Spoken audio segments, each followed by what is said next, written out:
अस्सलाम वालेकुम नाज़रीन, आज 16 नवंबर 2020 है और कल से फैज़ाबाद में जारी धरने की वजह से इस्लामाबाद एक्सप्रेस हाईवे सुबह तक तो खन्ना पुल तक ब्लॉकेज थी।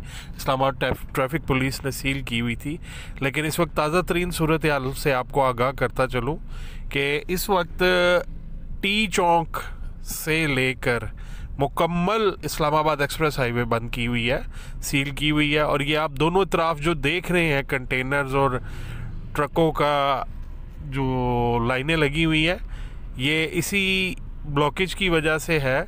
और ये आपको मैं बताता चलूँ कि रवात चौक से लेकर टी चौक से लेकर बहरिया PWD तक लाइन लगी हुई है, और दूसरी तरफ से ये रवात टी चौक से लेके ये DHA फ़ेज़ 2 GT रोड तक इसी तरह मुकम्मल लाइनें लगी हुई हैं। और इस सूरत हाल को देखते हुए तो ये अंदाज़ा हो रहा है कि कल भी ऐसी ही सूरत हाल रहेगी।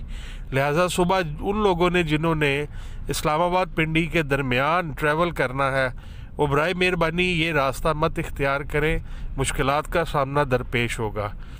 बाकी मज़ीद अपडेट के लिए मैं आपको आगाह करता रहूँगा। शुक्रिया।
जो भी इंतजामी अफसरान, पुलिस हुकाम, हमारे हुकाम को कोई भी देख रहा है तो देख लें। इस वक्त national press club Rawalpindi campus में हम तमाम रिपोर्टर जो कवरेज के लिए आए हैं, तमाम मीडिया की टीमें, रिपोर्टर्स यहाँ मैसूर हैं। बाहर लाठीचार्ज हो रहा है, शेलिंग हो रही है, मुजाहिरीन और पुलिस जो है वो आमने सामने है। और इस प्रेस क्लब के बाहर भी पुलिस की बहुत हैवी डिप्लॉय है। वो यहाँ तक अगर आए तो सूरत हाल ज्यादा खराब होगी। इंतजामिया हमें सुन रही है, देख रही है, तो फौरी मदद की अपील कर रहे हैं उनसे। मीडिया की जो गाड़ी है उसको आप जगह दे दे।